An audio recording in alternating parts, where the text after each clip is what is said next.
Filmmaker Gary Tunnicliffe joins us once again live on Midnight's Edge in the Morning.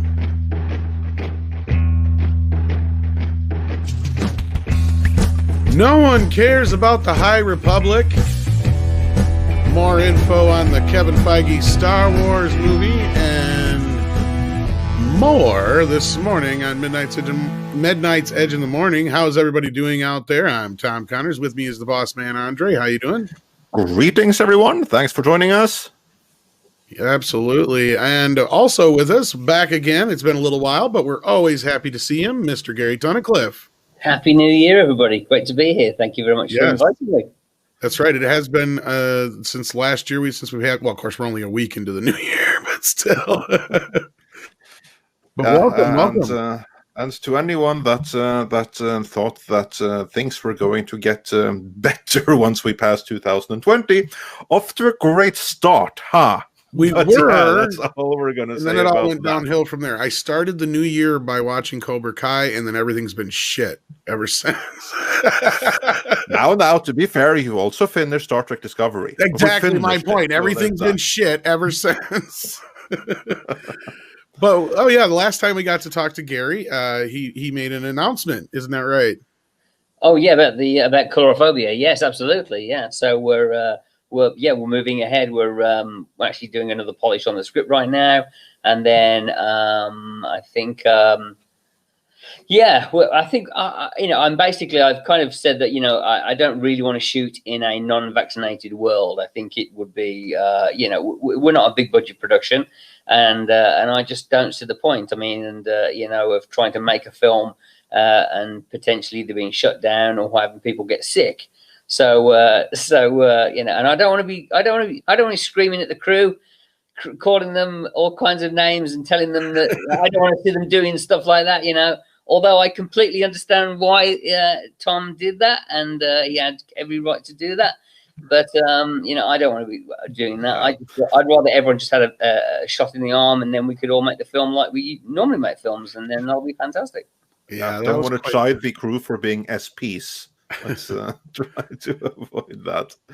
So but anyway, Gary, it's fantastic to have you back here, and happy New Year to you and to everyone that's joining us.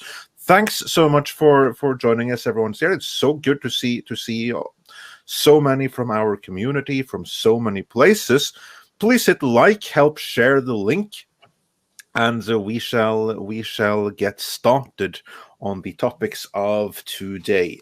First, we have a couple of super chats from before we went live that I want to go through first. Sontar says, the Republic shall be reorganized into the first galactic empire for a safe and secure society. That can be interpreted in many ways right there. But right now we're gonna try to take your mood away from all of those things and forget about the important things and just focus on our little escapism for the time being. Or at least we're going to give it a good try. We'll see if we try succeed. Is the operative word here. Exactly.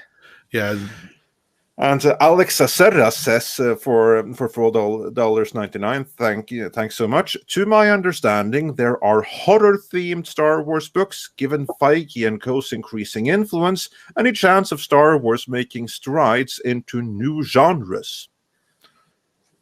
I wouldn't bet on that as long as Disney Plus is in the picture, but you never know. Yeah, it seems like even Marvel don't want to step into that realm. I mean, as we clearly saw with the Scott Derrickson situation. So I'd be surprised if they were to take Star Wars into a horror genre. I love that. I think it would be great. I mean, I think influence, but I don't think they'd ever take it towards a horror theme, which is a shame because it would be wonderful for someone to be brave enough to say, hey, why not? Let's make an adult Star Wars film, why not? Yeah.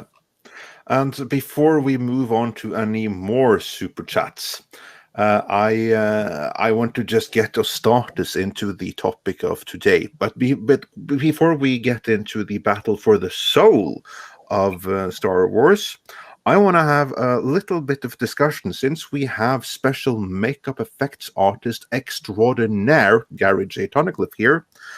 What did you think of the de-aging of Mark Hamill towards the end of season 2 of The Mandalorian, and how could it have been made better?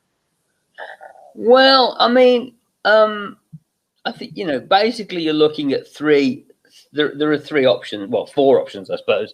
One would be to do a makeup, which really wouldn't work. You know, I mean, you could possibly find an actor who you could, do a makeup on, but it would be kind of redundant because it's a young aging makeup, so it wouldn't really work.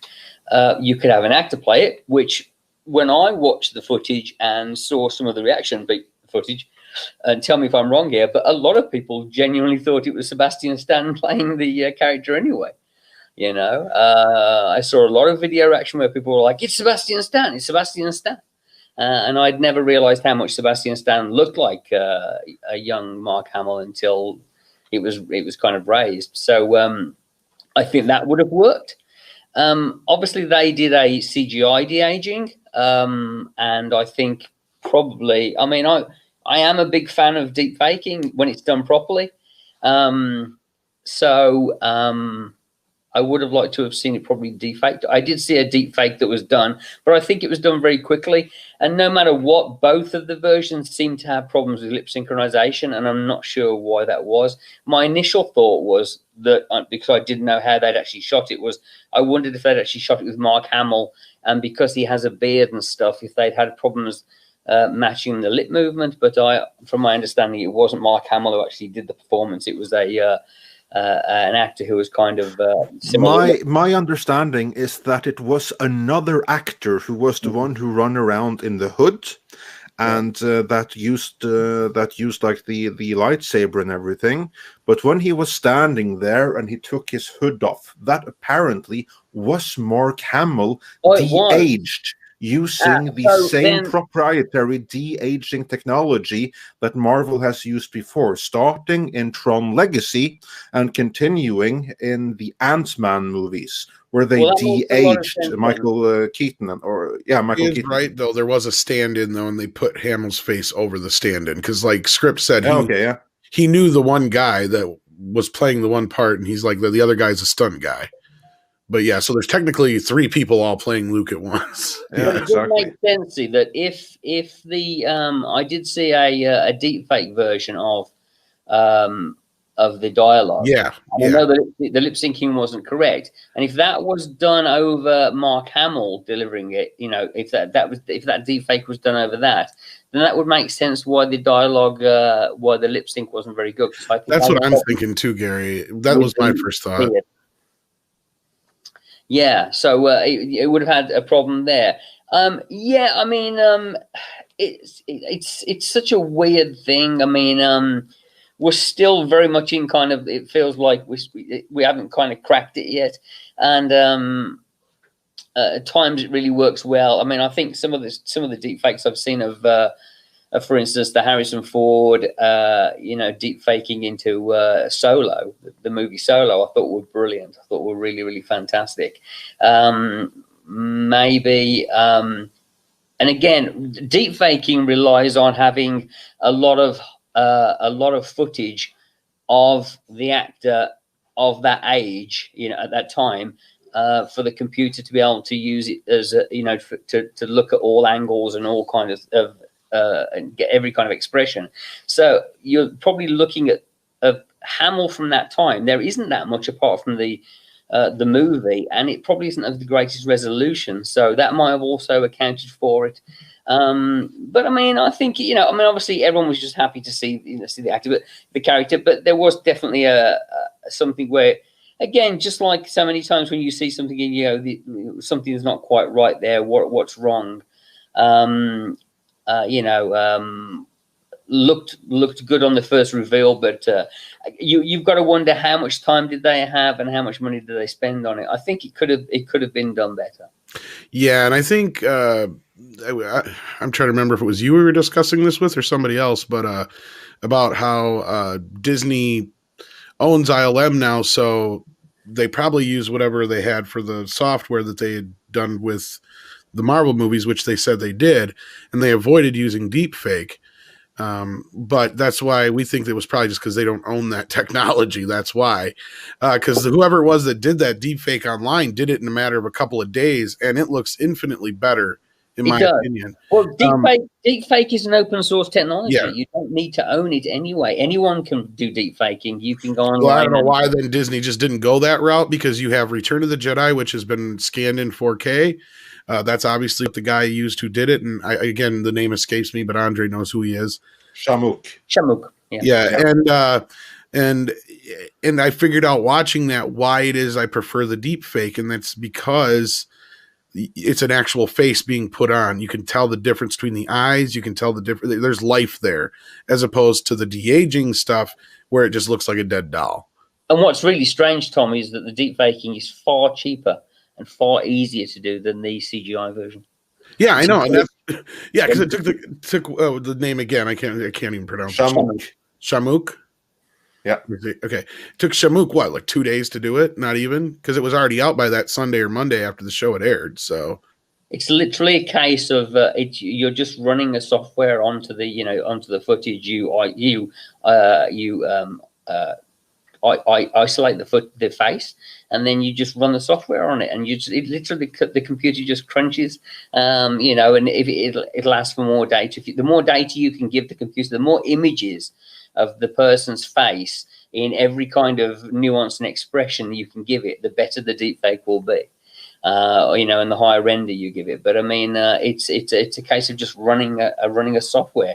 It's not like somebody sitting over a computer and CGIing and manipulating and animating the lips and everything else. It's kind of scary. It's very, very scary. It's incredible technology, and we are seeing, like I say, there are some versions of this or some examples of this online that I think are uncanny. Absolutely uncanny, and it would have been nice to see an uncanny one for this. It would have been, and again, I think it comes down to really the choice of a studio or a director to say, you know what, I want to go ahead and let's go ahead and do this, like a Cameron or a Jackson or somebody like that, to say, you know what, we're going to do the first complete character that's using this deepfake technology rather than a CGI character. And I've spoken to some people. I spoke to someone over at Weta about it.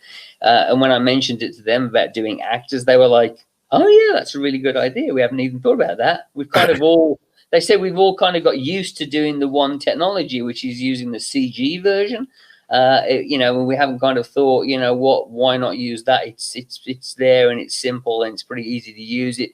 I guess it's a bit like sometimes, maybe I'm wrong, but it's sometimes it's like when you're on a film set and, I'll give you an example. I did a film called When the Bear Breaks, and there's a scene where we had a girl sitting in a bathtub, and she's supposed to be sitting in a bath of foam, like a bubble bath. And, it came to shoot the scene, and I was doing a makeup on the girl, and the special effects guys were doing the foamy bathtub stuff. And they bought this big machine in, a big chrome pumpy machine, and turned it on, and it was generating bubbles, and they were kind of feeding the bubbles to this hose, and there was like 4 technicians there, and it broke down halfway through. It stopped making the bubbles. And the director was like, what are we going to do? What are we going to do? Like, we're in big trouble. And I looked at the special effects guy and I said, do you have the bubble bath stuff that you have in the machine? And he went, oh, yeah, we've got gallons of it. And I said, just put it in the bathtub. And he put it in the bathtub. And I put my hands in the water and went like that. And the bubbles started to grow. And the director went, what's going on? Who did that? And they were like, it's that Gary's doing that. And I said, well, someone give me a hand. And we wiggled our hands around really fast and we made tons of bubbles in 5 minutes. And it was like, and the special effects guys had to kind of sheepishly take off their machine, which I'm sure they charged an absolute fortune for the rental and for the technicians, when really all you needed was a couple of people to shove their hands in the water and froth their hands around and have some bubble bath. And that's kind of the way it is sometimes. It's like you can't charge a lot of, when you can't charge a lot of money for something very simple, like, no one wants to use a rubber band to fire a paintball. They'd rather bring a big contraption in, some kind of Heath Robinson machine, you know what I mean? And they can bill it out at a large amount of money. And I'm sure it was the same for some CGI shots. It's like, well, that's really cheap, guys. It's kind of like, we don't want to use that. It's cheap, and you know, we need to be able to bill out 12 CGI guys at, you know, $400 an hour, and using high definition machines and crunching all that, when, you know, I think it's like I said, that's why we're seeing these great examples from people like Shamook, who are doing this in their homes and on their own machines at home. You know what I mean? They're not using silicon graphics machines or any kind of crazy, you know, industrial render farms. You know, they're just doing it on their home computers. Yeah, the only real problem I've heard with it thus far is mainly just doing 4K video, I guess, is a pain in the ass. And to be able to get, you have to be able to get a 4K source and all that kind of stuff. And Right. But outside of that, like, you know, a year or two from now, this technology should be extremely advanced. And to me, it works 10 times better. And I know we had this discussion before with you about how it really probably could be the future of makeups. Like you said, you do it one time, you scan it in, and then you don't have to worry about putting your actor through that crap again.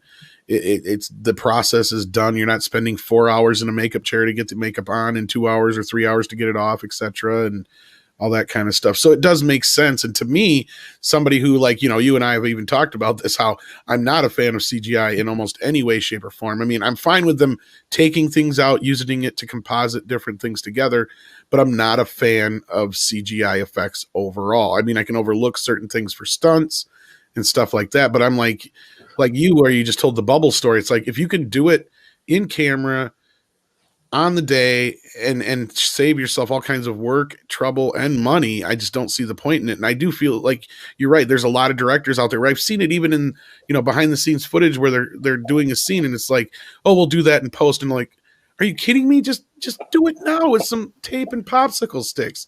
It's like, you know, I've only worked on a few, you know, small independent productions, but I know enough to where it's like, you know, you got to make do with what you got to make with what you got. Sometimes it's shoelaces and glue, but that's all you got, you know? No, I mean, on Sleepy Hollow, you know, Tim Burton would say, you know, we'll ILM it, you know, and even the ILM rep on set, you know, Jim Mitchell would, after a while, was like, Tim, you can't just keep saying ILM it, you know, like, there's a cost inference to that. Sometimes it's good to actually do it practically, and it will save a huge amount of money. We had several large discussions where the phrase ILM it was like, no, you can't just ILM it. But I mean, I know that you're not a fan of CGI, but I do go back to the classic thing I've said many times, is that I think, again, when CGI isn't done very well, it's bad. Yeah. But if you look at movies today and look at what we're watching and realize how much CGI there is in so many films now, and I'm not talking about the obvious, you know, dinosaur running across the screen, or right. I'm talking about vehicles and car chases and motorcycle chases. And I mean, you watch a movie like John Wick, you know, Parabellum, and you realize that amazing motorcycle chase, you know, is so much of that is competent CGI work, you know, and it's brilliant and it looks amazing. And you couldn't do that. You couldn't do that 10 years ago. You wouldn't be able to achieve a scene like that. You know, so many things, and cars and vehicles look incredible these days. They really those things do. I have no issue with. It's generally living things.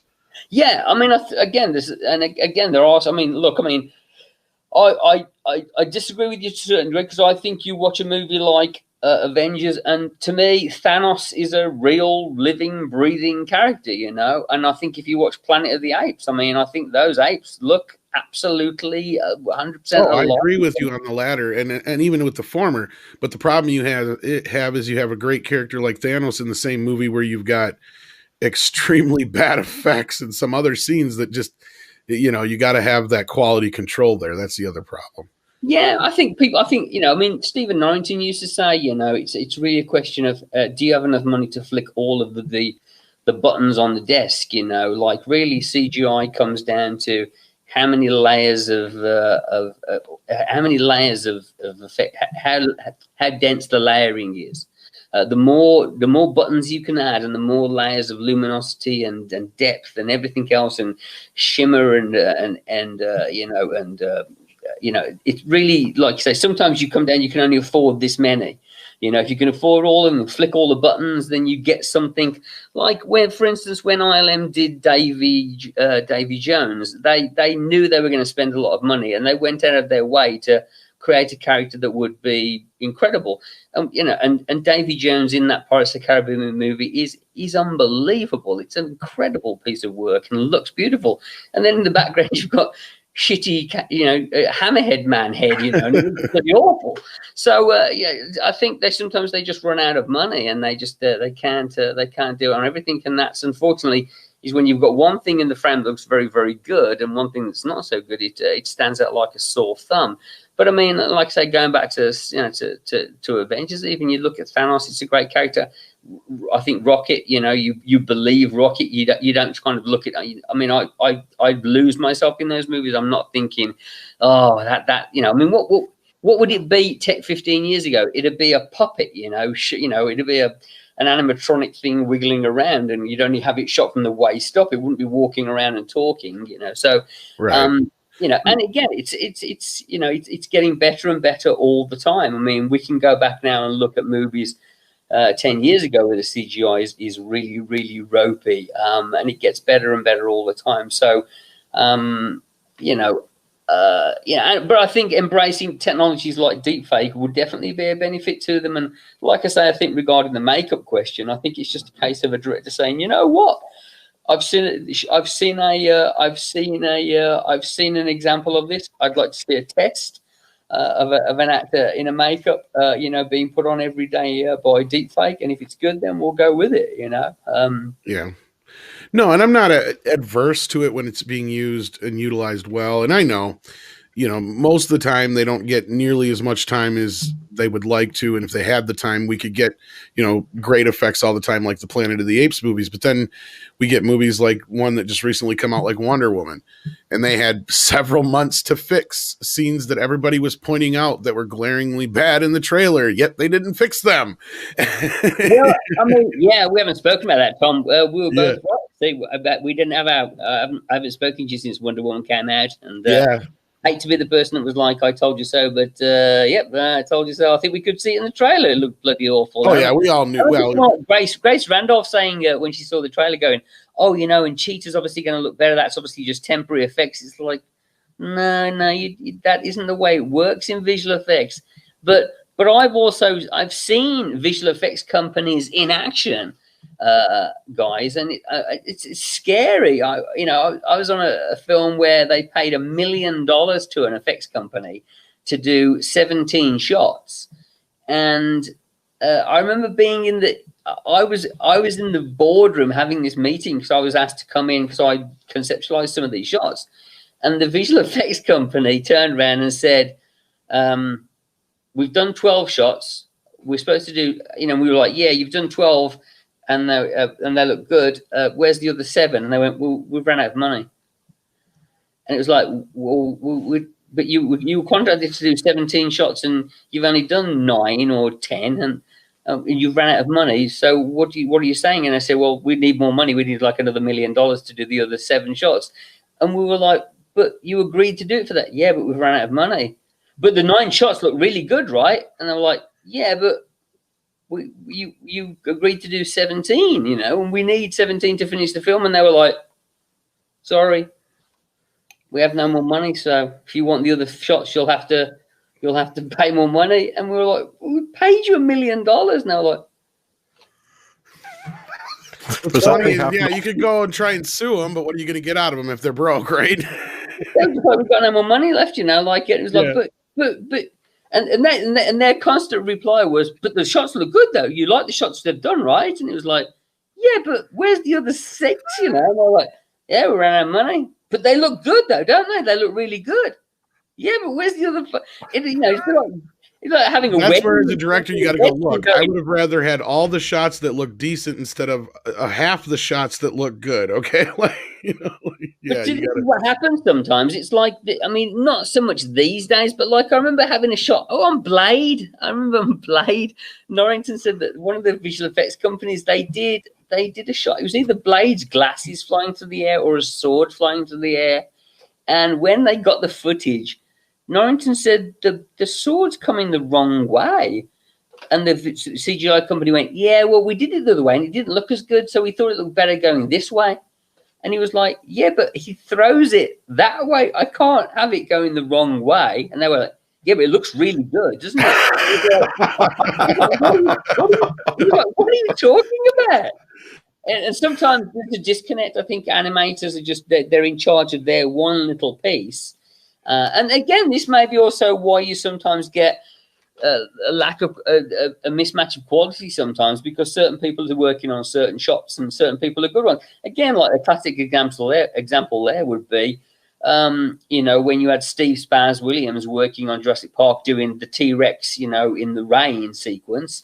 And if you look at the T-Rex in the rain, that's great, but the Gallimimuses are a bit floaty and a bit see-through, you know what I mean? So you're getting different people working on different shots. If you had that one person doing the whole movie, it probably would have been great. But then you had the same guy who did that amazing T-Rex in the rain did Jabba the Hutt in the you know, in A New Hope, you know, in the scene with Harrison Ford, with the classic, you know, Han Solo stepping on the tail of Jabba the Hutt, you know. So I mean, you don't know what was he on that day. I don't know. So oh, look, Rum's here. Look yeah. Gary's favorite audience member. Yeah, Gary had been waiting for that. So.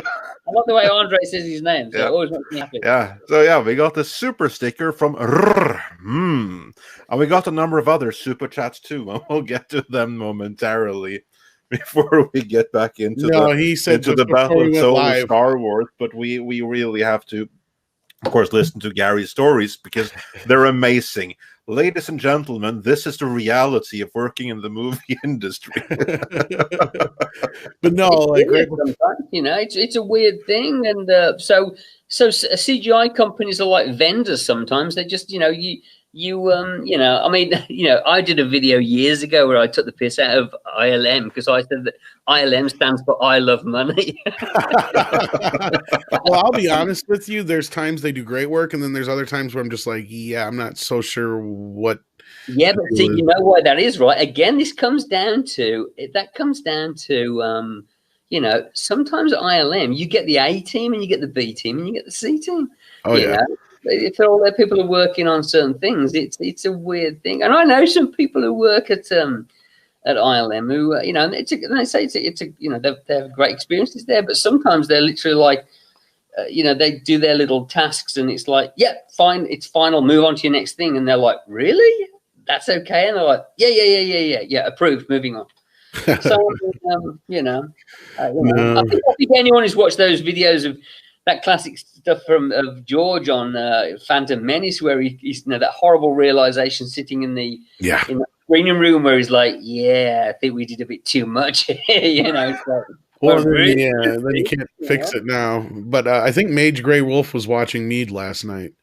Were you watching when I was talking about? Because I said, if you guys don't want me to make movies, I'm like, I'd be making movies like Nunchucking Dinosaurs, where you literally dinosaurs with nunchucks running around with fucking ninjas on their backs and shit. And everybody, I had at least a dozen people in the audience that were totally ready to start crowdfunding my idea. So I might be on something with Nunchucking Dinosaurs. I don't know. I'd pay to see that. Yeah. We had the super chat that I have to bring up right away from Diego Flores, who said, Gary's story had reinforced my conviction. Contract should have a "what I say is how it goes" clause. Or like I call it, I paid, do it, and shut up. Well, that's how I was in the meeting. But again, every time we said that, they just go, well, we have no more money. We can't.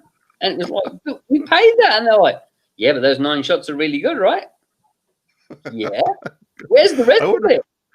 I bet that happens quite often, doesn't it? Because like, as Tom knows, is you have like the legendary story of when He-Man and the Masters of the Universe was made, the movie, where Canon, the film company, was supposed to put up half the funding, and Mattel was going to put up the other half. And Canon, they first spent Mattel's half of the money, and they said, okay, we now have a 90% finished movie, but we're out of we don't have anything, so you have to pay the rest as well. or we're not finishing. Yeah, yeah. Did I ever tell you my Master of the Universe story about Frank Langella? No, no, please do share. I was at Fallbrook Cinema in San Fernando Valley. I think I'd gone to the Matrix. When we came out, Frank Langella was going into a movie. You know, this is the great thing about living in Hollywood and stuff, is that, you know, sometimes you see celebrities in their normal life. And my favorite thing to do usually is to go up and fawn over a celebrity, but with their, like, a role that they clearly, you know, aren't particularly a fan of, or some obscure role. Like, you know, I remember seeing Bill Paxton and saying, "Oh, I loved you in the Pat Benatar video," you know, and he was like, "Get away from me." But I saw Frank Langella in the foyer of the cinema, so I walked up and Frank Langella, I am a huge fan, and he was like, "Oh, thank you." I said, "Yeah, I thought you were amazing as Skeletor in Master of the Universe." And he went, "Oh, fuck off."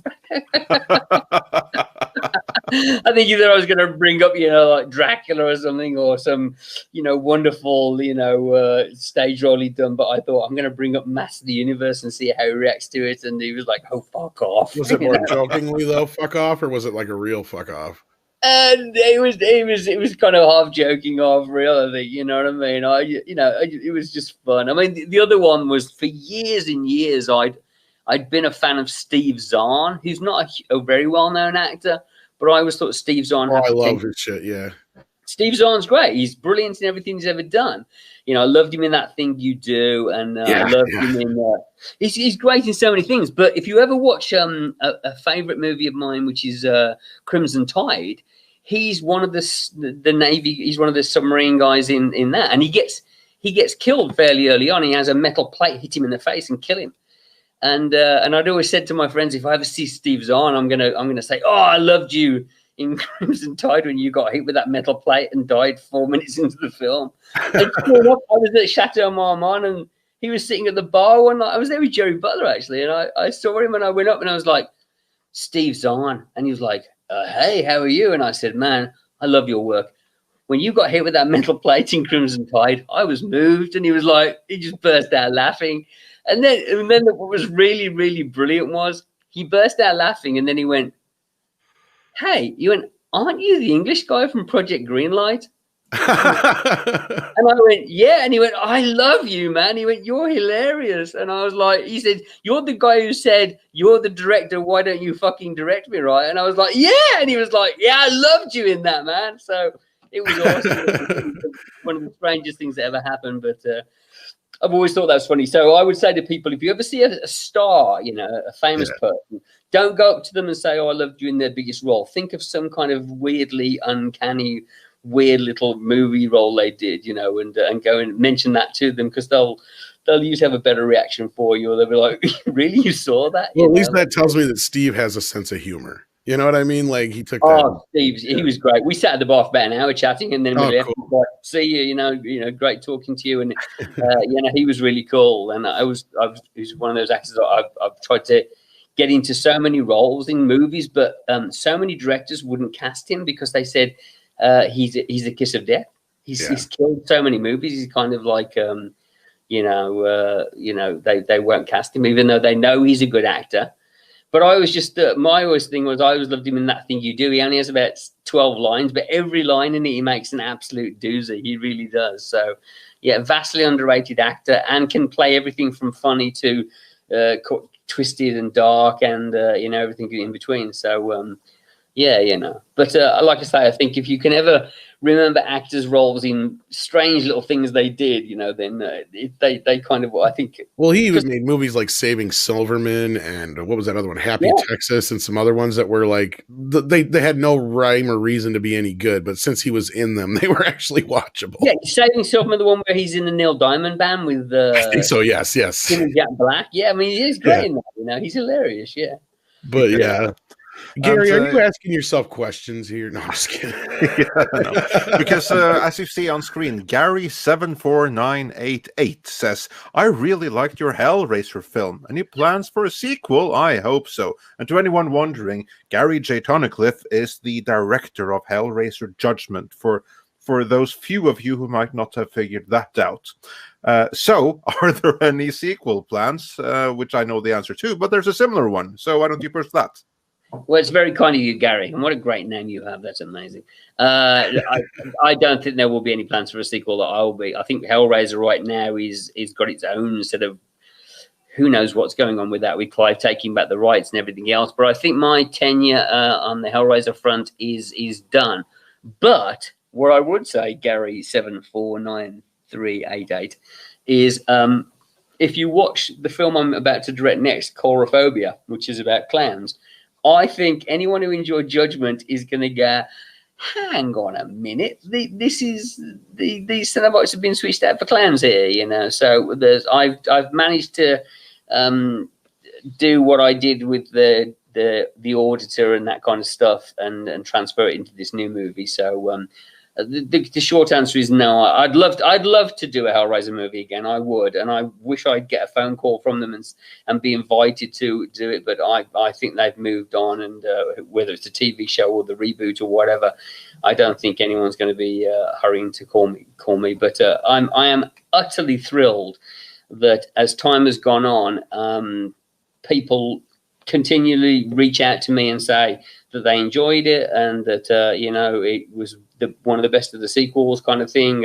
And I've just got news today that the film is finally getting a UK release on DVD and streaming, and I've been asked to do some interviews by the publicity company. So clearly there is a market for it, and it's amazing to see that a film that was made for $350,000 with, barely no attention from the studio, kind of as an ash can movie, you guys call it, has found an audience, and people do like it, and it's really, really nice. And I thank everybody who continually reaches out and posts comment on Instagram or wherever saying, I saw this movie and I thought it was going to be shit, and it was actually surprised me, and I was actually entertained by it. So thank you. Well, you can tell them where they can get a commentary pretty cheap. Yeah, I know I do, and I was saying this.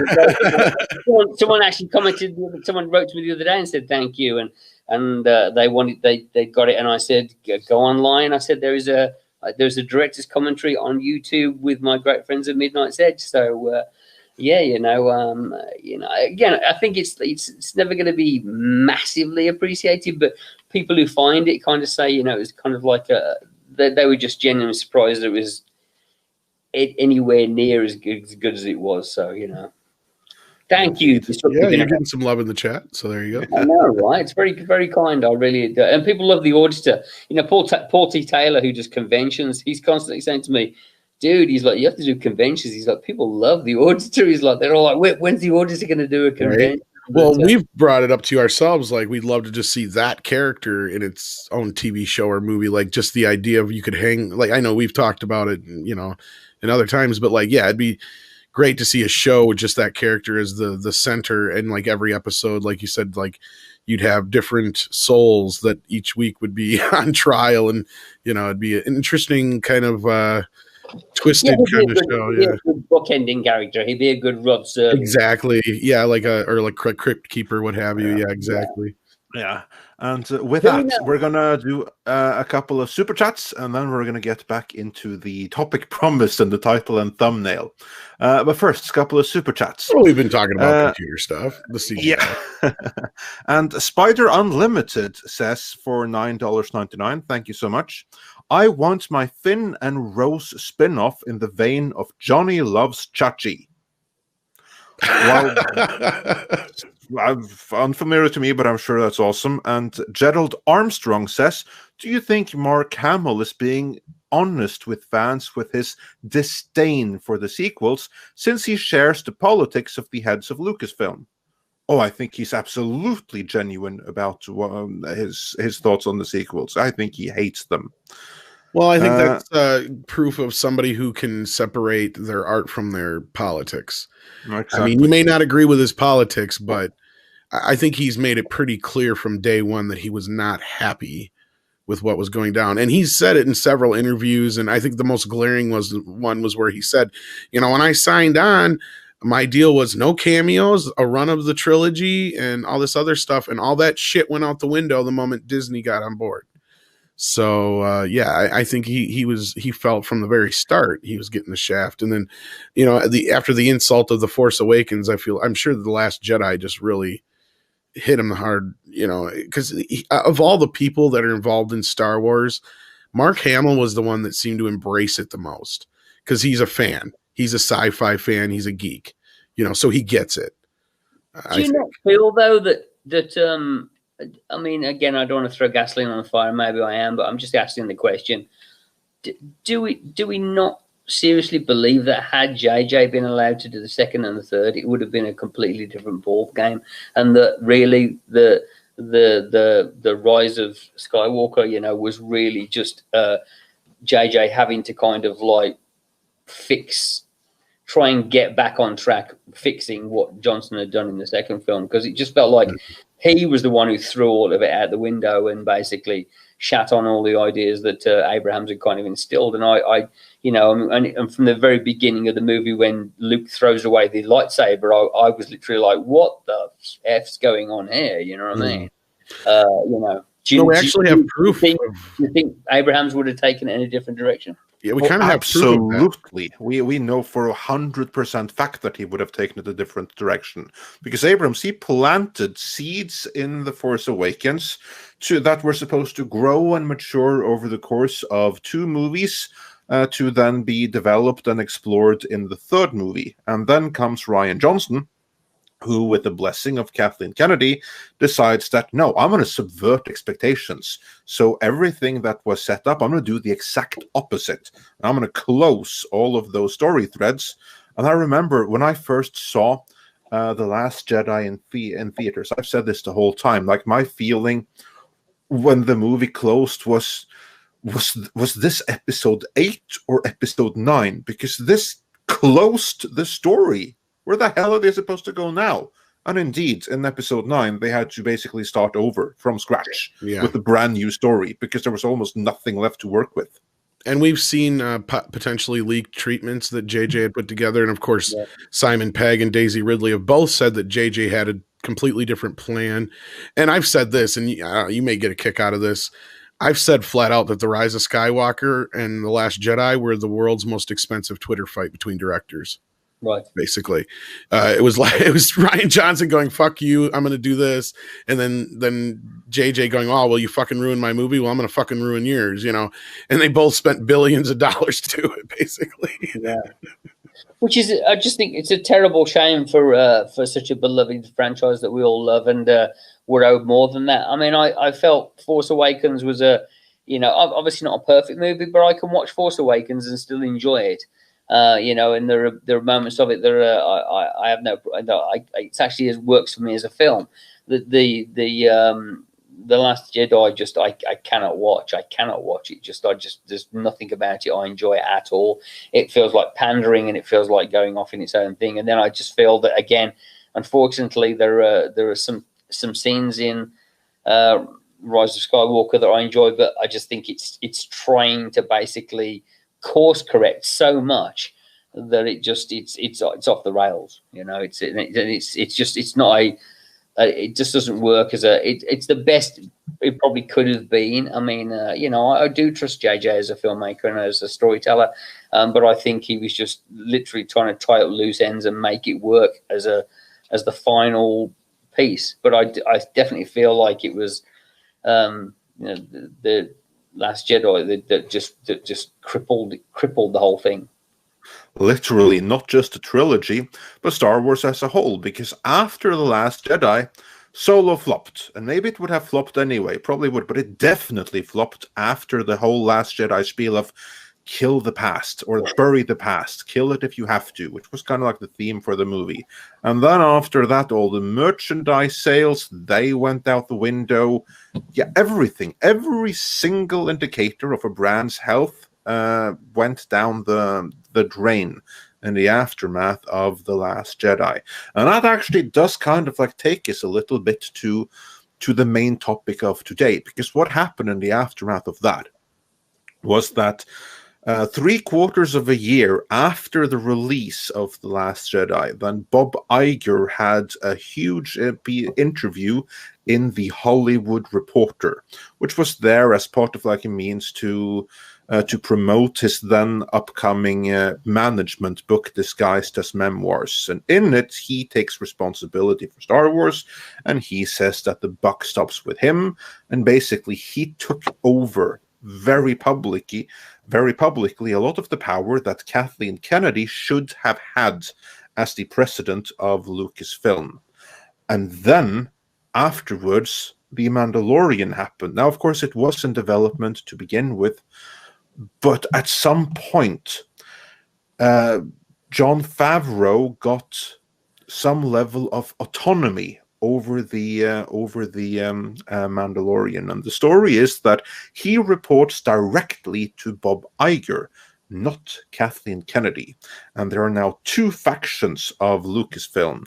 You have the Kathleen Kennedy faction of the people that she brought in, and you have the Favreau faction of the George Lucas and Star Wars fans that were there the whole time, plus the Marvel guys that he brought with him for The Mandalorian and for all the movies and everything that's coming in the future. So you had a schism there. But the most recent leaks, and this is where it gets interesting, we have an editorial in the making that will be up hopefully over the next 6-7 hours or so, hopefully. But I'll give you a little bit of a teaser from it, because the known Disney scooper, WDW Pro over at Pirates and Princesses, he wrote recently that the Kennedy faction, the ones who are responsible for Star Wars The High Republic.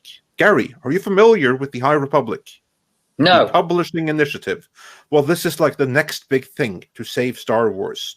It's the spiritual heir to the sequel trilogy and to The Last Jedi and all of those things. It's set 200 years before there were any Skywalkers.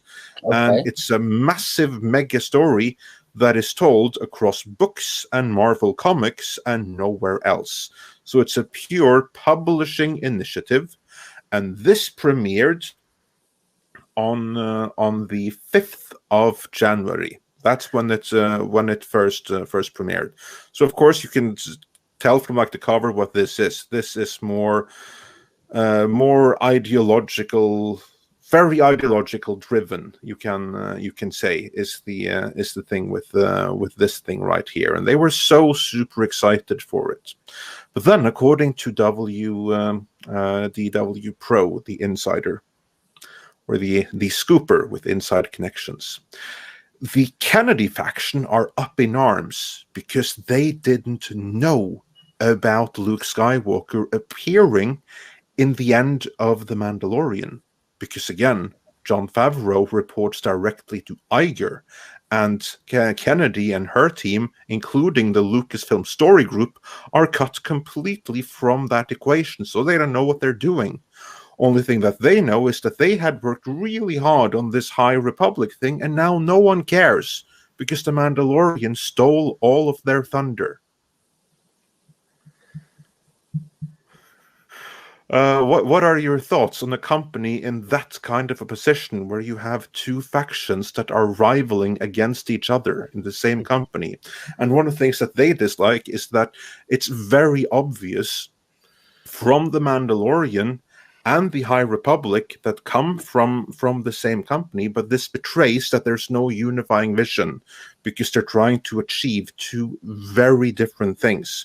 One is trying to move away from the Skywalker saga, the other is trying to bring it back. And Bob Iger and Disney, of course, they are all in favor of Favreau and The Mandalorian because that actually has growing success over time. It sells toys, it pushes Disney Plus, it's getting fans back and reinvigorated, whereas the High Republic, by all appearances, appears to just push people more and more away. With that backdrop, what are your general thoughts on a situation like that?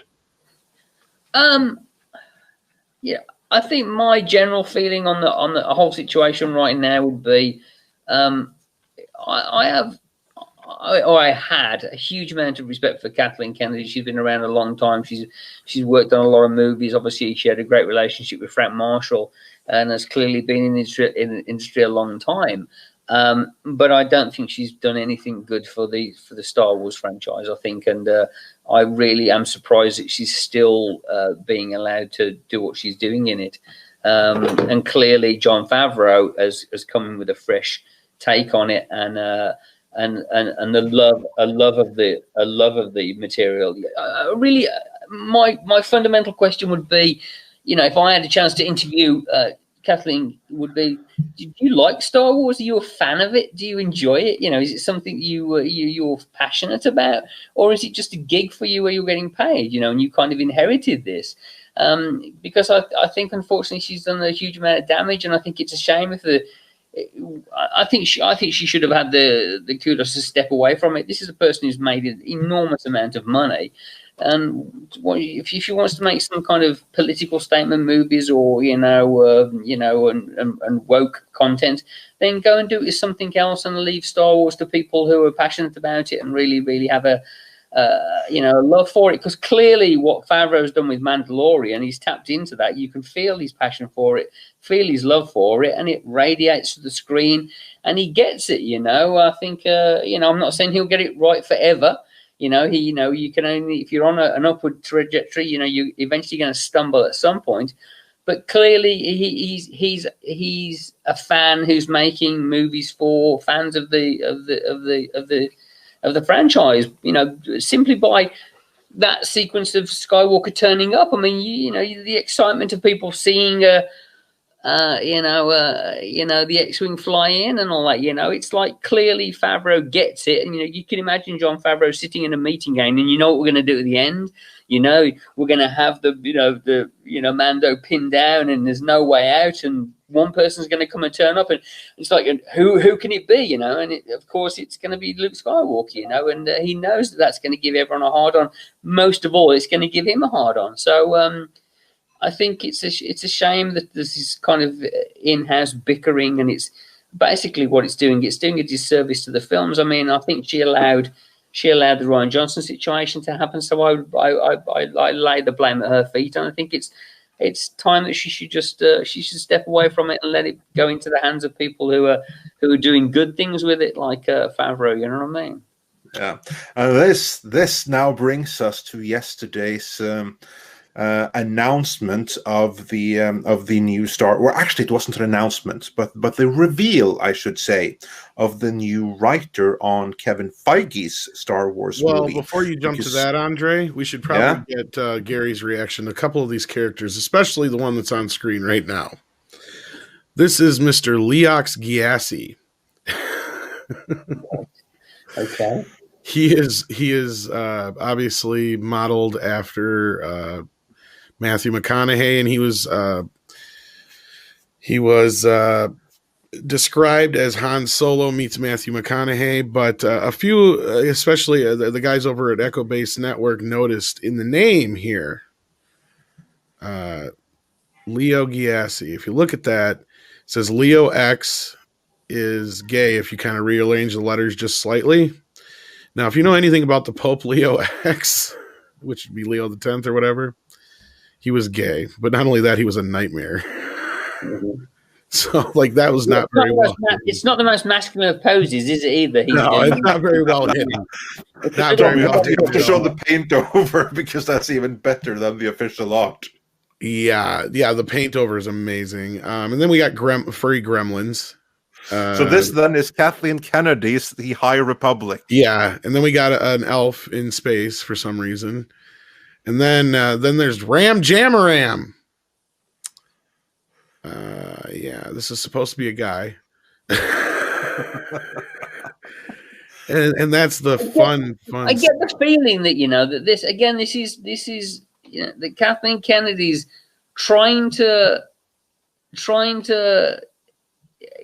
when someone, isn't into heavy metal, and, it's like having your mom saying, oh, I'll write a heavy metal song for you. Or, it's like, Mom, you don't get heavy metal. You can't write it. No, I know what it sounds like. Have some guitars and some drums and some long hair and it'll all be great. It's like, I don't think you really get it. And I understand that you've been doing this a long time and you've made a lot of films, but I don't think you should be in charge of the cruise liner here. It's like, it's like give it to people who really know it and care about it. Whereas I think they're trying to, we'll hire a screenwriter who did this, who we'll hire that and do that. And it's like, again, I just think it's time for her to step away. And she'll won't have a problem. I mean, if they ask her to step away, she get an enormous golden parachute anyway. She's probably made enormous amounts of money and was a very good line producer type person in charge. Good at taking a project. I just don't think she's the person who should be in charge of this particular beloved franchise. And I think what definitely needs to happen is you need somebody like a Feige to basically say, look, guys, let's plan the next 10 years, where we're going to go with it, and let's make it fucking cool. You know what I mean? Let's not try and pander. Let's just make it cool. And what's cool? Ask Jon Favreau; he'll tell you. Well, Star Wars fans will love this. They don't like that. I mean, we all know the things that we had a problem with in all the Star Wars movies. I mean, and again, it is interesting to me. You get slammed for making a Hellraiser film for $350,000, and people say, "Oh, it's rubbish." But you do get to see that you can have $200 million and still fuck it up. Yeah, absolutely. I mean, I think we've seen that. Again, it's just like I've always said. It's you can have all the time in the money in the world and all of the facilities at your hand, but really, if you look at the Star Wars movies that have come out in the last 10, 15 years, really, the truth is. Maybe I'm wrong. Maybe you don't agree with me, but to me, Rogue One was really kind of like the best it got. You know what I mean? I really loved Rogue One. I thought it was fucking great. And but it has its issues, but it's the best we've gotten out of the Disney Star Wars. Yeah, right. It's kind of the best we've had out of that bunch. And it was a pretty dark movie. Had some pretty dark elements because, again, I remember sitting in the theater watching Rogue One.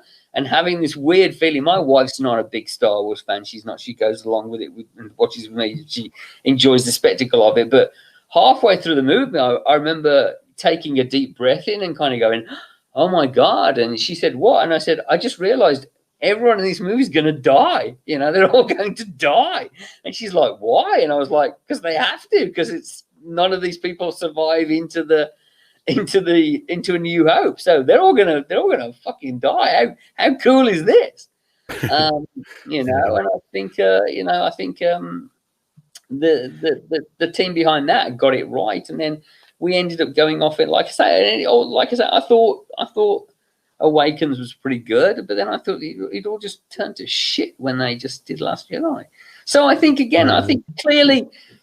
Favreau seems to have tapped into it. I think his enthusiasm spills out into it. And I think Iger should turn around and say, Kathleen, thank you very much. Here's $50 million. We're going to give you some projects, a little production deal, and you're going to go away and make something else. But, why don't we let John just kind of, he really gets this, and let him kind of, let him run with it now, Well, it's funny you mentioned that because I think you're actually on the right path there. Because right after the High Republic news went, public, we got this leaked, basically, as far as we can tell, because they have no official confirmation, but it is leaked. Confirmed. It's leaked straight from the Favreau faction, and there's a little bit of a backstory here. And I knew you were going to get into this. Yeah, because here's like the thing. Here's your answer, Gary. That you mentioned, Gary, that Kevin Feige should be the architect. The man behind Jon Favreau apparently has been Kevin Feige the whole time. He's been the shadow architect behind what Favreau is doing. He certainly helped out a little bit, just like he helped out Sony so that their Venom movie wasn't a complete disaster, and they actually listened to him with that. And because when you get Favreau, they haven't just gotten Favreau, they've gotten the entire Marvel crew, including Kevin Feige, who is who's the Shadow Master, the Phantom Menace, if you will, behind the scenes. Well, I almost got to speak for Rob here via Tom Rothman when I say, no, that's not true. I edited the whole thing myself. That's what he claimed in the fucking interview. Yeah. Remember that? Oh yeah, but so yeah, Not so those that's a exact pretty word, but yeah. but yeah, so that's actually pretty cool. And again, Favreau and his team of Marvel guys that are building a whole universe from The Mandalorian. And The Mandalorian isn't a separate thing. That's the equivalent of the Iron Man. That's the starting point. And then they're branching out from there into multiple other series. We already know of the Book of Boba Fett and the Rangers of the New Republic and the Ahsoka Tano. And that is then all part of this Mando universe that's going to build towards Thrawn from the Steve Zahn novels, and probably that's the movie that Kevin Feige will be the one officially producing. And yesterday, Deadline Hollywood reported that Michael Waldron, the writer behind Doctor Strange in the Multiverse of Madness, and the upcoming Disney Plus series Loki, which takes place in one of those multiverses of madness, will be the one writing this movie. Now, there are a couple of things here, because one of the rumors that we've been hearing consistently is that the sequel trilogy, they want to get rid of it. One thing is that they never want to talk about it ever again, but for the fans, they want to find a way to make the whole thing just go away, discard it to a separate timeline so it never happened, and they can go forward in a different direction. Isn't it funny how you now have a Marvel writer that has two upcoming credits, both of them related to a multiverse, writing a Star Wars movie, when we have the rumors that they want to get rid of the sequel trilogy?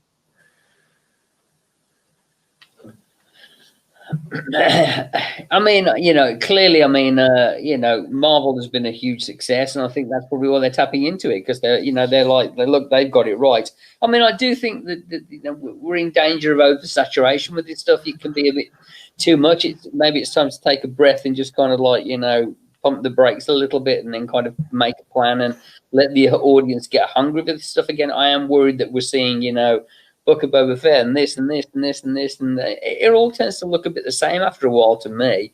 I guess if there's a hunger for it, then sure. But I'm a bit concerned that it's you can have too much of a good thing, you know what I mean, and it'll become again in the same way as Star Trek, you know what I mean. You can have too much of this stuff sometimes, Yeah, especially if it's bad, because there's the thing. I think that you can have too much if it's bad, but if it's good, it's going to be difficult. And the thing with that, many things are announced, but next year we're getting the Book of Boba Fett. They're doing a spin-off. They're going to do Scotty the Engineer, and they're going to do the Travels of Spock. You're going to go. It just gives more room for slip up. You know what I mean, and more chances for it to. For the control to be consistent, and to I worry that again, even with the Marvel stuff, I do see you do look at stuff and think clearly that's more of a TV Netflixy kind of show than a movie, and I'm a fan of movies, but obviously Mando has proved that it was done very, very well, and has captured the audience. But obviously we have to see how it goes on from now. Now that the child has moved on, and what will keep that interest alive. Yeah, but again, I think, that's to be good. I think really what Favreau's done very, very well, and what Favreau did was he looked at classic storytelling, motives with.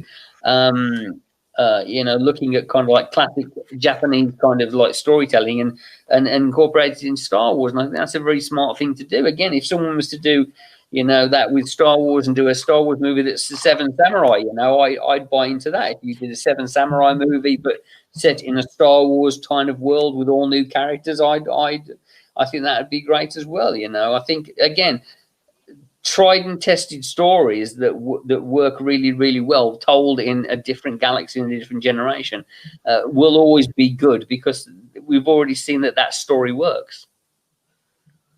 Indeed. So yeah, let's hope for the best there. But still, I think it's interesting, because you came with the same thing that basically all of us want to see, that Bob Iger or Bob Chapek, one of them, should just go and tell Kathleen Kennedy that, yeah, well, thank you for your service, and go and play in that corner over there now and take this paycheck, while Favreau and his team, they clearly got the handle of this.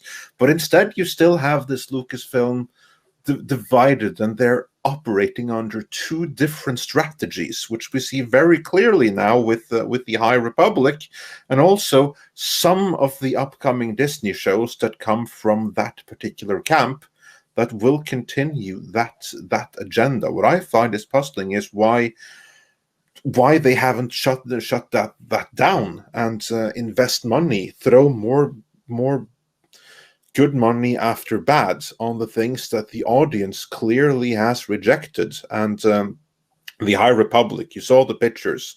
Well, so did audiences, and they've kind of they haven't flocked to it. I mean, like, there was an article that tried to make a success out of 200,000 copies of the first Marvel issue covering that story. So being shipped to stores. And they failed to mention that 1 million copies were sold of the first issue of Star Wars period when Disney first acquired it. Well, I still say the High Republic is nothing but a distraction for the KK clan. Yeah. And this news was dropped and leaked or what have you to take away the thunder. It's like, oh, that High Republic thing, that's cute. Yeah, that's what I think too. Like, just at the same time that this was dropped, they leaked the information. Oh, but Kevin Feige has this coming with the writer from the Multiverse of Madness. Be excited about that instead. And that's exactly what happens. Now, not only you have a company divided, but you have a company divided of two factions that are actively fighting against each other in public. Right, and to be clear, we've heard already, obviously Kathleen Kennedy and Jon Favreau have a friendly professional working relationship, in quotations, meaning obviously in public, they're not going to say anything. They don't even say, they haven't had any blow-ups. They haven't had any fights that we've heard of or anything like that. This is more so like a Cold War at this point, but it's heating up. Is that a good analogy, you think, Andre? Yeah, I think so. I'm just curious at how long this will. I don't think there'll be any kind of war. I think, honestly, the truth is, guys, is that Favreau doesn't need to war with anybody, because the proof of the pudding's in the eating, and he knows how successful his stuff is, so he doesn't have to say or do anything. Whereas Kennedy's on the back foot. But I just think, unfortunately, Kathleen Kennedy doesn't understand the temperature of Star Wars and doesn't understand the world she's in. I think she's an outsider who doesn't get it.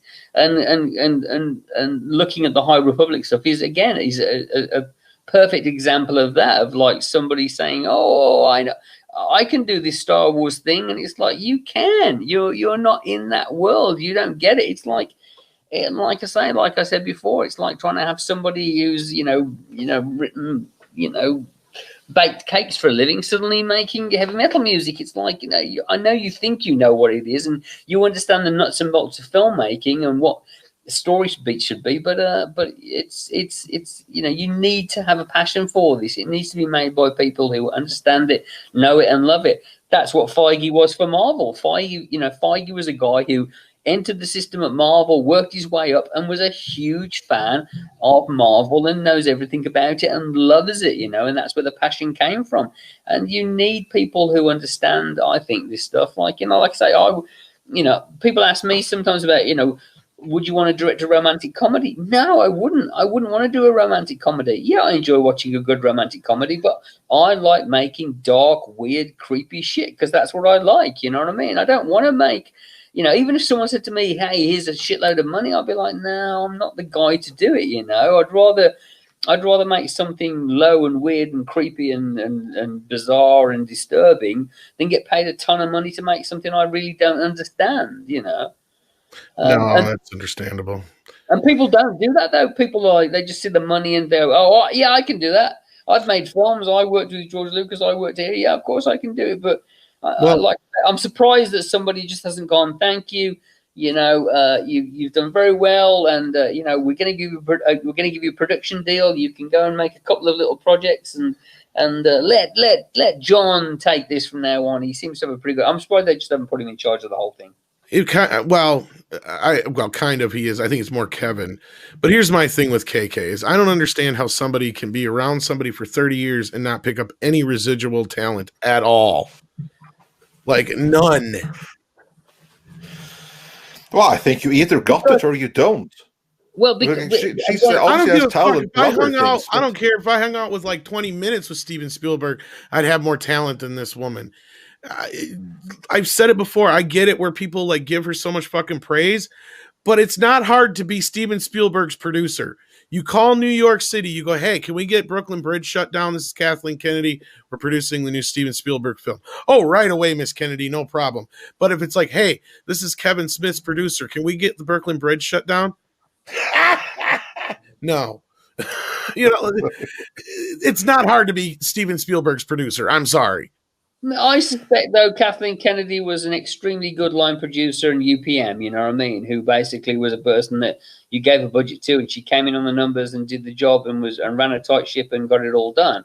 And I've seen this a lot of times where you get people who are great, you know, management, you know, good at, you know, running they're good at running a company, but they're not good at coming up with the products. That's probably the best way I would say, you know what I mean? Yeah, you need the good designers who can come up with the product, but then you need people who can run the shop floor and make sure that things arrive on time and leave on time, and these people get paid and these people get fed, and that and they've got a good understanding of post and everything else and where money needs to go and how to do it, but they're not creatives, you know. And yes, she's in a creative field, but and maybe she would be, like I said, maybe she could go away and make some brilliant $9 million movie, you know, like The Help or something, you know what I mean? Or something that's more of a passion project for her.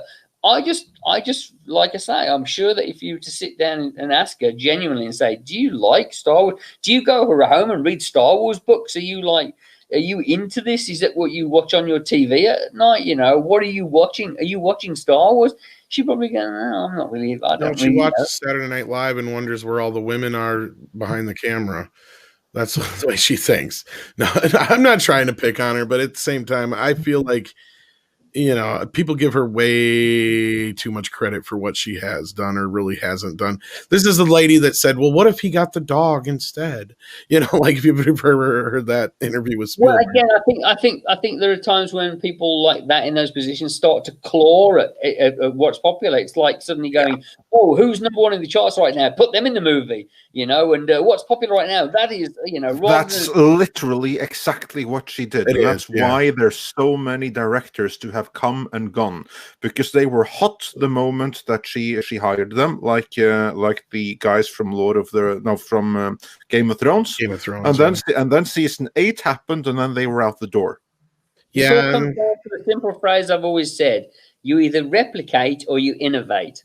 You know, and there are people who just replicate and try and do what's just been done around. And I think Favreau's innovating, and I think Kathleen Kennedy's replicating. I think you're right. Copycat.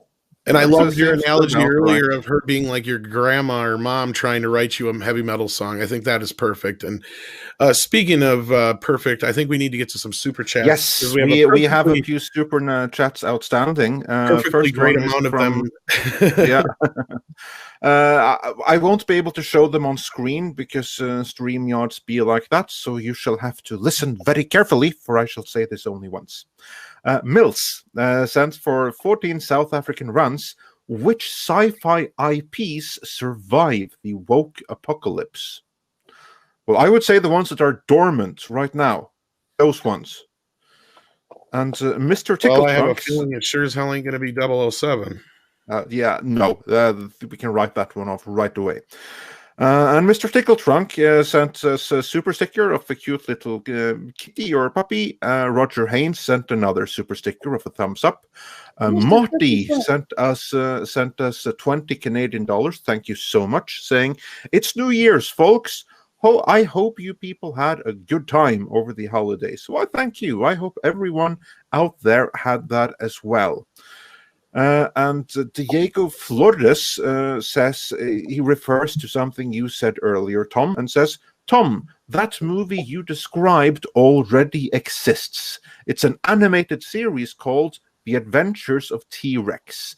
Now, if you get the rights to that and make a movie or a new series, shut up and take my money."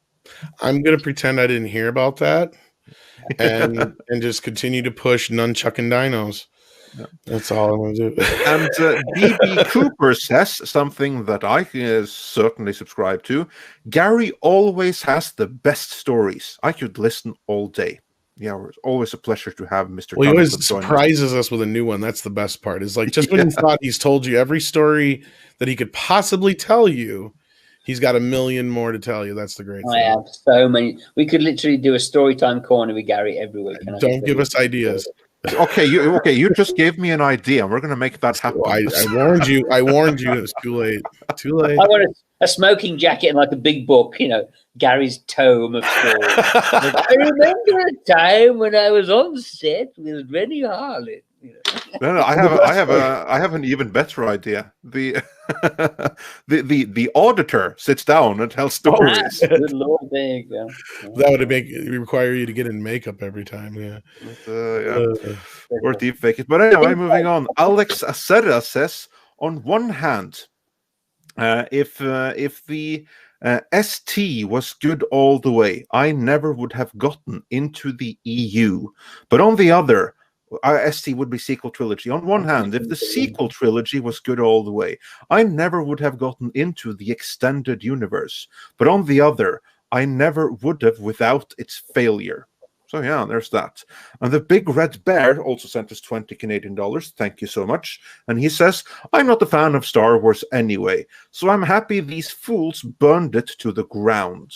I'm mostly disappointed that they're somehow resurrecting it now. However, can I say Episode 7 was bad too. Thought Rian Johnson did make the worst Star Wars films. Yeah, well, there's room for every opinion, so feel free to have that one. And Thunderstorm says, the two factions of Star Wars is like a Twix, except Kennedy's side is a turd and not candy.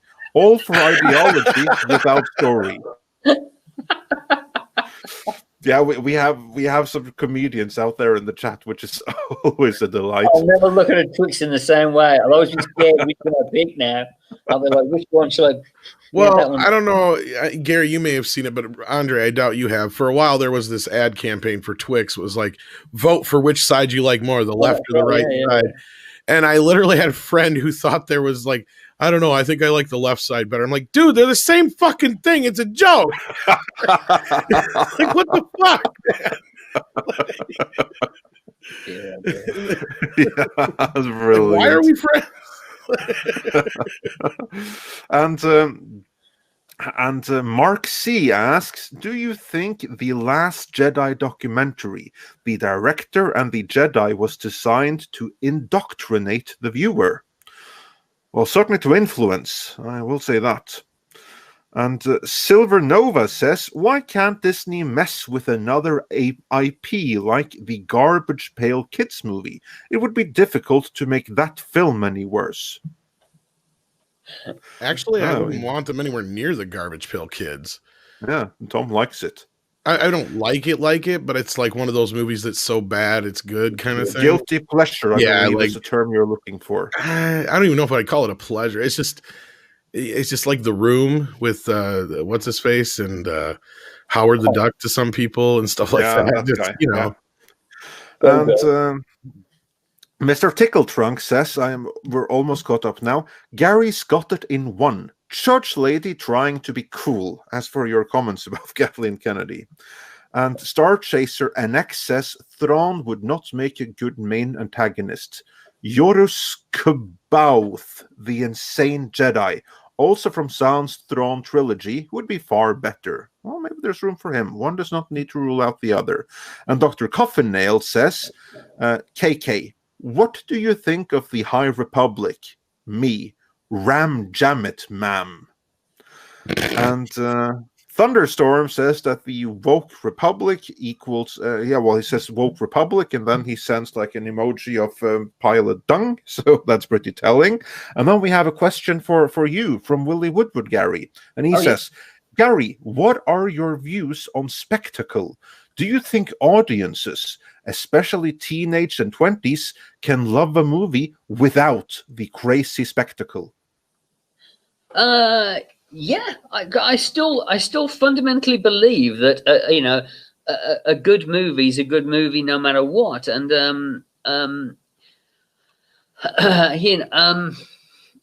this is what we said about Wonder Woman way back when. When people were saying, I think Grace Randolph and people were saying like, oh, the reason streaming is not working, or people aren't going to go and see Wonder Woman is because of streaming. It's like, no, if it's a good movie, if the movie's a really good movie, then people will see it on streaming and it will boost the numbers and everything else. And we knew Wonder Woman wasn't going to be very good, and it wasn't very good, so it hasn't had the effect that they hoped it would on HBO Max. The product has to be good, and it can be. You can still get good product without spectacle. Now, I'm older now. Obviously, I'm not a teenager or in my 20s, so I have a different perspective of movies. But there are movies that I've seen in the last couple of years that I loved. Like I thought Whiplash was unbelievable. I love Whiplash, and I can watch it again and again and again. And what spectacle is there in that movie apart from the performances? That's the spectacle to me.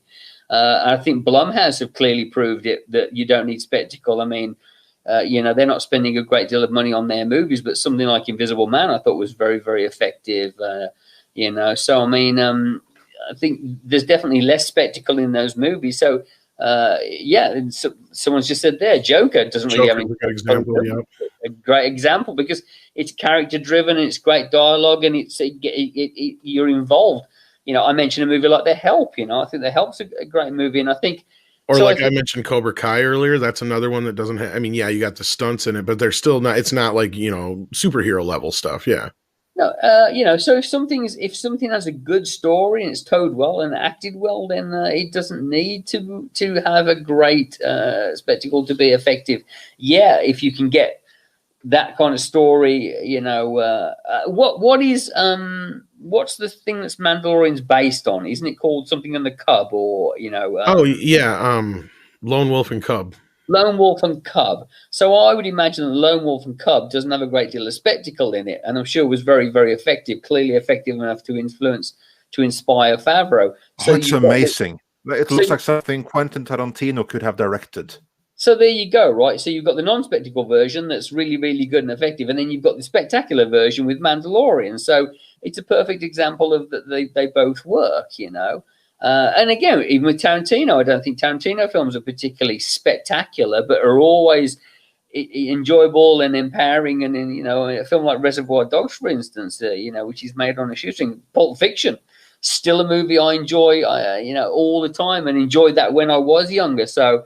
I think the short answer is that you don't need spectacle to have a powerful, enjoyable blockbuster movie. Right. But if it's done right, because again, it really comes down to Fat Man was another great one that just come out that wasn't probably too expensive. Fat Man, have you seen that one yet with Mel Gibson? I haven't seen that yet. No, I haven't. Fantastic. But so it really comes down to the simple fact of like I've always said, this is what the whole thing about. I think Villeneuve is going to shoot himself in the foot by basically saying you have to go and see Dune in the cinemas. Dune's going to have a lot of spectacle, but it can't. I will eat my hat. I will donate $1,000. I say this right now. I'll donate $1,000 to whatever charity Denis Villeneuve wants me to give it to. If Dune makes $1 billion, it will not make $1 billion because it's just too lofty. It'll look really, really pretty. The cast isn't that great. People don't know who Timothée Chalamet is, and I love Dune. I do. I adore it, but I know it's not a commercially viable product. You know, it isn't. It just isn't a commercially viable product. And people are going to try and blame, oh, it's the pandemic and it's been crippled and it's waited too long and all this kind of horseshit. If Wonder Woman had been a great movie, it wouldn't have mattered whether it came out a year from now. It's like the Bond movie.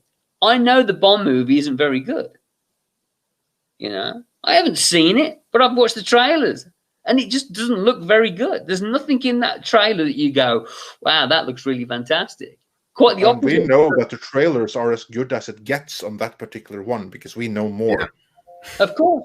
So then it's I mean, I think we generally, by and large, there's very few times that I've seen a trailer for a movie, especially these days where trailers show so much and we have so many trailers up the ass by the time a film comes out, that we've basically seen the film and you can get a pretty good idea of, is it going to be any good or is it not? You know what I mean? And so many times now you see a movie and you go, yeah, that's kind of where I thought it was going to be based on the trailers I'd seen.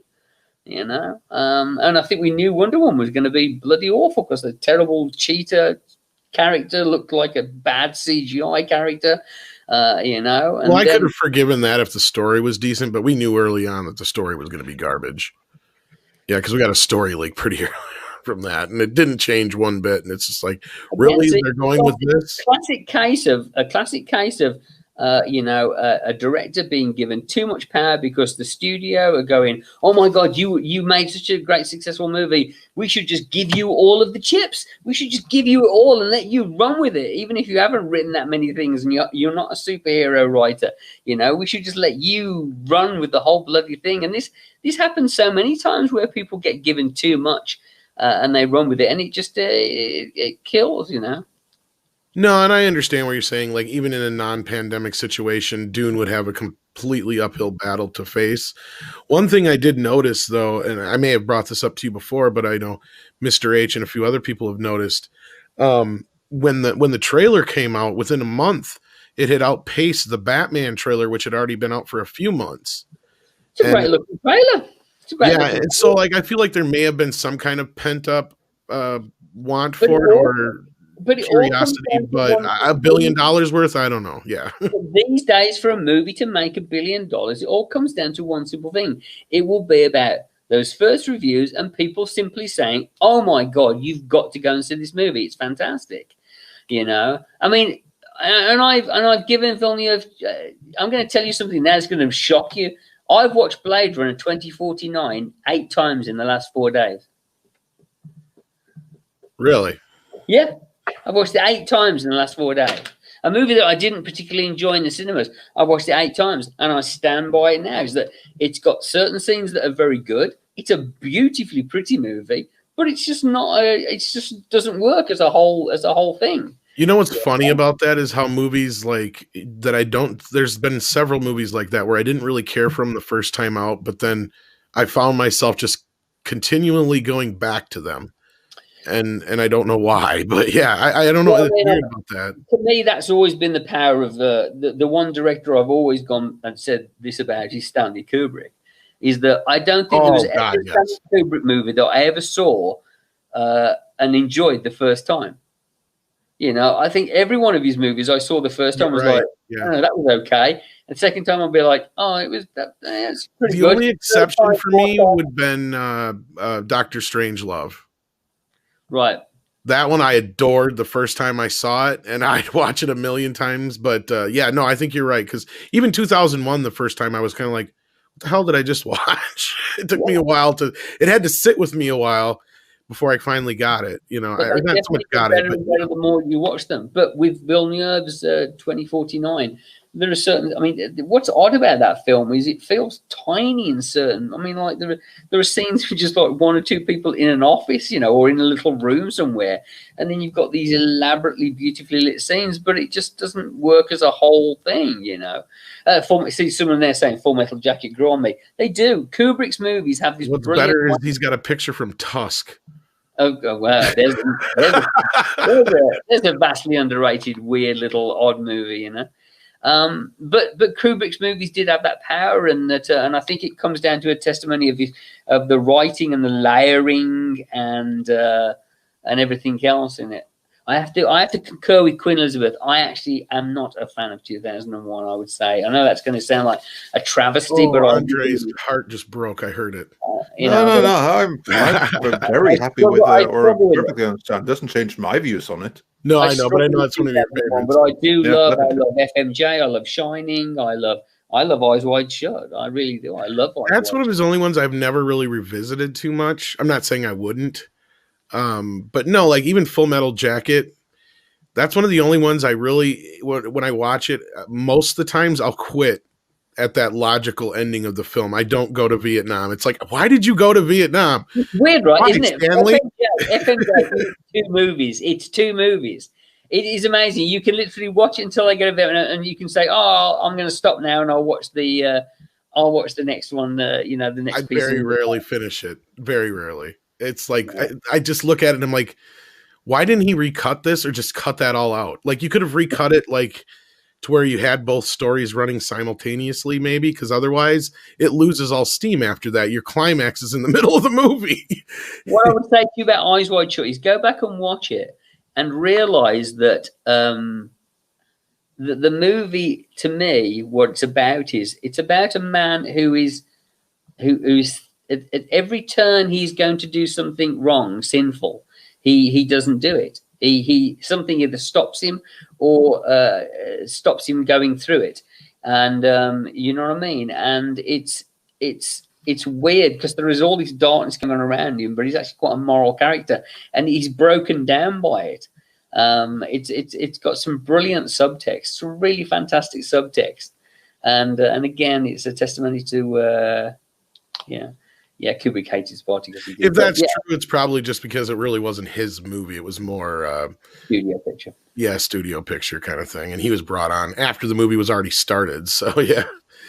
But no, like... If I'm going to watch a Sword and Sandals movie with Kirk Douglas and Tony Curtis, then I have to watch Vikings because to me that is a classic. And someone should remake that film.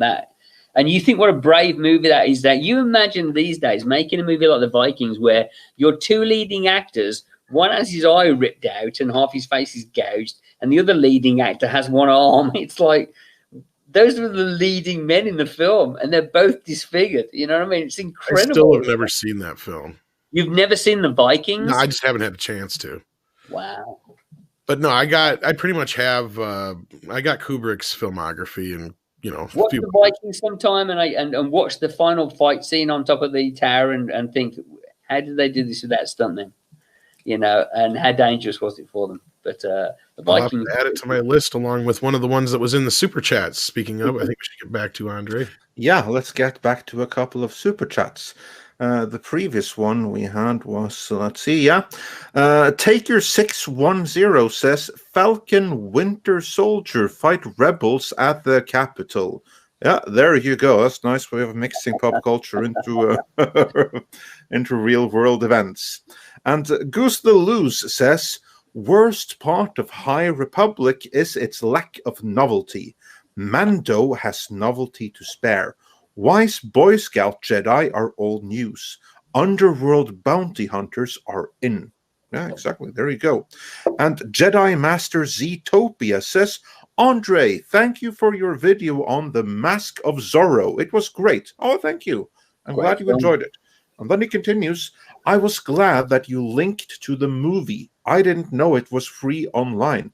Yes, indeed. He's, of course, talking about our New Year special, the Mask of Zorro retrospective of the 1920 original, a movie without which we wouldn't have had Batman.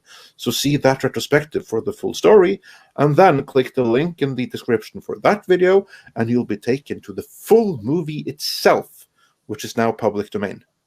So we uploaded it to Midnight's Edge Live archives. So cool. Yeah, you'll find it there. And the version we have there is the actual full version. But, yes, there are multiple versions of it, and the version that we uploaded is the longest, most complete version of the movie that exists, with the absolute best musical score that you're going to find for it. So yeah, definitive version right there. The UK version is in high definition, but it's missing like 45 minutes of the movie or something. Yeah, like exactly. So then what's the point? You want the almost 2-hour version, not the slightly more than 1 hour, even if it's slightly better resolution. And the one that we have uploaded is more than adequate, better than most versions out there. Yeah. Then we already pointed out that John Apocalypse said that Joker doesn't really have spectacle. Yeah. And Jorge Burgos Jr. said, Tom, if you have an Amazon wish list, watch Akira. Actually, that's a movie I've almost bought a few times on Blu-ray, but I heard the recent remaster was not the greatest, or there was issues with it. So I've seen bits and pieces of the film. I'm aware, it's just been many years since I've actually watched it. But yeah, it's definitely one that's on my list of ones to have in my collection. Yeah. And Mills says for 35 South African rands, we need to seriously have a conversation for the soul of Star Trek. Kurtzman versus the world. Oh yeah, we'll absolutely do that at some point, but not today. But we'll get to that. And Joel Blom sent us 20 Swedish krona. Tack så mycket. Movies had a great decade in the 90s. And Primal Plasma. Yeah, and Primal Plasma says Blade Runner 2049 has the exact same appeal Blade Runner did in the 80s. It's a good Saturday afternoon sci-fi movie that you can watch over and over. And then Diego Flores said, Gary, a super chat gave me an idea for you. Have you ever thought of making an Event Horizon type movie, but take more Warhammer 40k influences for the hell aspect? I believe you could bring it all together. Yeah, that sounds fantastic. Unfortunately, a movie like that just requires a lot of budget, and those aren't the budgets I'm getting offered, I'm afraid. So I mean, I have to kind of I tend to write lower budget fare, or get invited to. So maybe if my next film is a huge, massive success, someone will give me a ton of money and say, do something like that. And I would, absolutely. I thought Event Horizon had some brilliant stuff in it. But right now, I'm still, a bottom feeder. Hear me out, Gary. Nunchucking dinosaurs. Clearly, you have a passion for this. No, it's just I would not. I mean, I would love to make movies, but like, I don't know how we even got to the conversation. But I'm like, yeah, you guys don't understand. I would make shit that nobody would watch. It's like I would make a bunch of monster movies. Very Kung Fury to me. Sounds like Kung Fury 2. Yeah, I mean, and it wouldn't necessarily all be out to be goofy either. Like, I would just be because I'm just totally into like just weird monster movies and creatures. Like, when you said little hands, how would T-Rex be able to do with nunchucks? He'd be hitting himself in the nose all the time. The brilliant part, you just don't get it. You got to make that work. Long ass nunchuck. Yeah, just long nunchuck chain. Live action Akira, for God's sake. Yeah, make it live action. Aren't they already? I think they were already. I thought they were already doing that though, Gary. Yeah, they've been doing that the last 10 years, so nothing's come of it. Talking about it for years. Yeah. But here's my thing with that, going into CGI back again, not to get too far deep into that. Doesn't it kind of defeat the purpose of doing an anime film in quote unquote live action if most of it's going to be animated anyway in CGI? Like because it looks live action. Not to me. It just looks like a Pixar movie. Like I tried watching the one with that James Cameron produced with Christoph Waltz, Alita Battle Angel. It was enjoyable enough, but I fell out of it after a half hour because if there wasn't humans on screen, same thing with the Ready Player One. It was like, I just feel like I'm watching an animated Pixar movie. Mm-hmm. Mm-hmm. No, I understand that. And I mean, again, I don't take anything away from those who enjoy it, but I was kind of just disappointed I couldn't get into the Alita movie because I heard so many great things about it, and I really like Christoph Waltz as an actor too. So, I think I did like Christoph Waltz as an actor. I just think we've discovered the full range of Christoph Waltz now as an actor. Maybe he just needs to be with Tarantino. That could be it. But I just watched Hateful Eight again tonight, and Tim Roth's actually playing Christoph Waltz in the movie. Yes. It's like, isn't that Christoph Waltz's character with the beard and everything else? You're right. I actually thought it was at first. I haven't seen Christoph do anything where he's really stretched himself to play a different kind of character. I mean, maybe those are the roles he gets offered. But I loved him in the first couple of movies where we kind of really started to see him. But I'd love to see him do something completely out of the box and be a different character, you know? No, I agree. And I actually thought Tim Roth was him at first in the movie. I'm like, wait a minute, I didn't think Christoph was.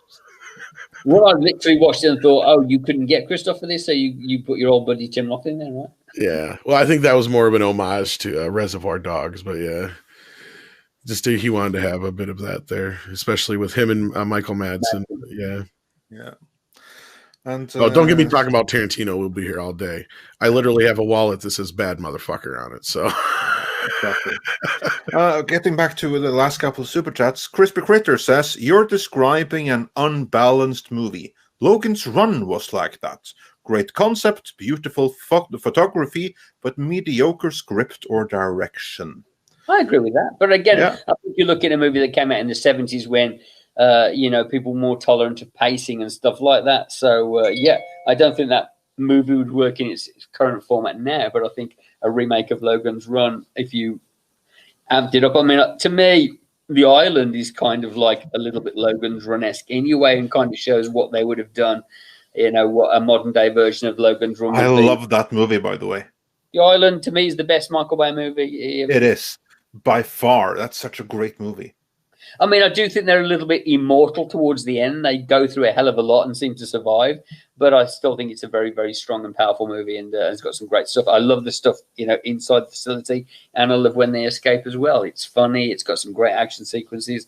ScarJo looks amazing in it. Ewan McGregor is always good to watch. So, yeah, I think it's the only problem I ever have with it is that everyone's orange in it, but that's bad. Exactly. You have to have a few Bayisms in there. I was say, I think you're right about Logan's Run being the pacing of it and the story structure being more of the time than anything. Because I do know it's been in development hell for like years. They've been trying to make a reboot, and even Bryan Singer was attached for the longest time. Right. Yeah. And nothing came of it. So speaking of that, Christopher Tock says, "Can we have a Zardos reboot, please?" Absolutely. As long as the wardrobe's the same, I'm in. Yeah. Why not? I don't see why. Indeed. Why not? Why not? I think we're close to catching up here. We're getting there. Yeah, getting there. Mark C said those karate dinosaurs need to fight cyborg dinosaurs with muscle launchers. Yeah. Sequel. Don't spoil it for everybody. Jeez. Yeah. And we already answered this one about from the fourth 1000 about the Akira live action movie. So I think you got your money's worth there. And with that, And with that, I do believe that we are caught up with every last super chat. Yep. Because Mark C was the last one. Yeah. Awesome. All right. So, Gary, where can people find you, or do you have any final thoughts on the whole Star Wars situation? Yeah, put Favreau in charge and just kick Kathleen Kennedy to the curb, right? Let's just get her out of there, for God's sake, and let Favreau and whoever he's got working on his team come up with a plan for the next few years, and let's see where they go with it. Like I say, I mean, they seem to be tapping into the what the people want. So. And clearly she's not. I mean, it seems to be a unanimous. Again, it seems like it's obvious, right? That you had the ball and you didn't do anything with it. You kind of fucked it up. So it's like it's time for you to move along, and let somebody else who seems to be doing a good job with it. Maybe it's just it seems obvious to me. So I mean, I like I say, I don't want to see too much stuff done. I think there's a danger of just like doing too much. And again, maybe you get a situation where the suits are like, oh my God, Mandalorian's done so well. So what else do you want to do, John? And let's do this and let's do that. And clearly people love it. So we'll just stop pumping this stuff out. And when that starts happening, I think you're in danger of over polluting the waters and potentially losing quality control. So I hope that doesn't happen. That's all I would say. Yeah, well, let's hope. And where can people find you for those that see you now for the first time? I have an Instagram. That's about all. So Instagram, which is Hollywood Assassin, where I post pictures of all sorts of weird and stupid shit, whether it be makeup effect stuff or bits of news, or I make models in my spare time of motorcycles and dioramas. So sometimes I put those on there. But and I have a website as well, which is 2hoursinthedark.net. So that's about it. And also be Midnight's Edge. I come to Midnight's Edge all the time and talk, and usually I'm very animated and shouty and loud, and I've been quite subdued today. So, yeah, but we're always glad to have you, and you're Absolutely. always welcome. So yeah, well, you can also find Gary on previous episodes of Midnight's Edge Live in the morning. Yep. All of them you can find on our other channel, Midnight's Edge Live Archives, plus the Hellraiser documentaries, as well as the Exorcist special and the Coulrophobia announcement. So be sure to check all of those things out, especially the Hellraiser stuff, because that is amazing stuff. I actually wish that that could have been included on the UK Blu-ray. I would have given it to them for free. Yeah, to that have it out was there. what I was saying. Yeah. That's why I said they could have it for cheap. Just gotta. All I'd have to say is produced by Midnight's Edge. We wouldn't care. Yeah, exactly. We just want Gary's amazing behind the scenes stories and commentary track, which you can find right here on this channel, to be seen and be heard by as many as possible. Yeah, and Natasha, our ever trusted wrench, has the link for that in the text in the sidebar right now. So yeah, go check that out. Dropping the links and doing a great job. And she embraced her wrench well, and we appreciate all that she's done. She's not required to be here every show, but she has been here pretty much every live stream since. And I just want to take a moment to thank her. And also, I found my new favorite meme so far for the year, Andre. I thought you'd like to see this. Here's 2020 showing 2021 in the workplace. That's a brilliant one. Indeed. And it fits right in with the theme of scary clowns, since we have Gary here also. We'll actually use that photo in our announcement. That's why I thought it was so perfect to end the show with. Somebody else repurposed the same photo for very good purpose. Very good purpose here. I think this is pretty much the new year in a nutshell so far. So let's just hope it gets better. That's all I know. Can't get worse, can it? It can always get worse with what you wish for. But in either event, I would like to thank Gary for joining us. It's always a pleasure to have you, and you're always welcome. And of course, it's always a pleasure to have all of you in the chat join us as well. So be sure to make us part of your regular day. We are live every single Monday, Wednesday, and Friday at 9 a.m. LA time. That's 6 p.m. Central European time. And of course, in between those, you also have the regular content that comes a little bit ad hoc, and we'll have a pretty cool Star Wars video for you coming later today. So be sure to tune in for that. And with that, I bid you all farewell.